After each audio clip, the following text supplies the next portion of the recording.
Hey everybody, welcome back to the Bible reading plan. We're in the 11th chapter of 2 Corinthians today, and Paul starts off by he's worried that their purity will be lost in the church of Corinth, as in they will take to another gospel. So there are false teachers in the church, and we sort of suppose that this false gospel or these false teachers might have been the Jews who were saying you had to be circumcised, you had to be a Jew if you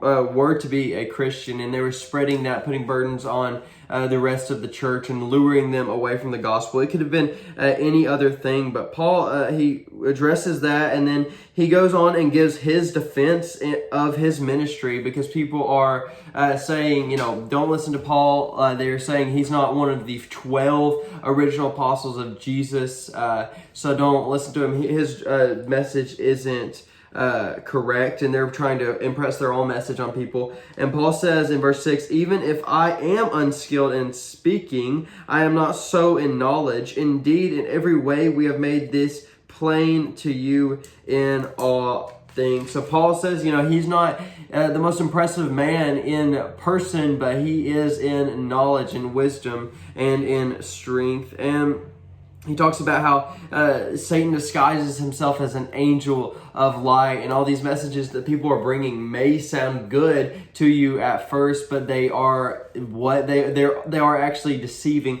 underneath. But I want to focus on today around verse 24, because Paul is going to talk about, in verse 22, he says, are they Hebrews? So am I. Are they Israelites? So am I. Are they offspring of Abraham? So am I. Servants of Christ? I am a better one. And he says he's talking like a madman here because he's bragging on himself here, but he's saying, these guys who are coming into this church, and then saying they're Jews, saying they're wise, saying they're they're Israelites and followers of God.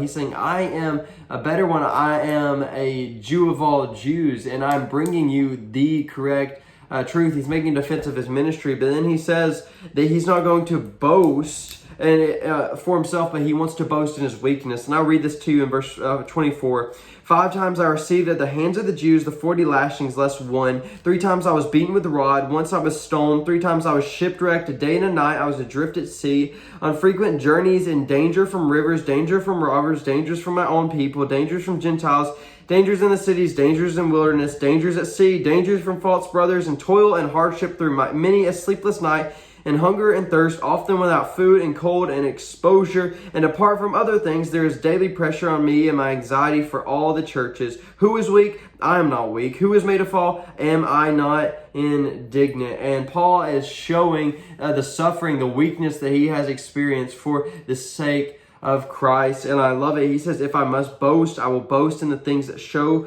my weakness. And this is something for us to carry here as we go throughout our day today. If you must boast about Jesus Christ. If you must give glory, give it to Jesus Christ. Give him the glory for all things. He is the one who saved our souls. He is the one God's the one who sustains us, who has created us. So we don't need to take in glory for ourselves. When you walk in a room and all you want to do is get glory for yourself, is worry about what people think of you. Remember that God is the one who receives glory, and we give God glory when we boast in our weaknesses. When we say, this is who I truly am, but this is what God has done through me. And that's what Paul is saying here. And it reminds me of what Paul says a few chapters back when he said this life is a light and momentary affliction, right? He's been through all of these terrible situations, and he says this life is a light and momentary affliction compared to the glory that we'll see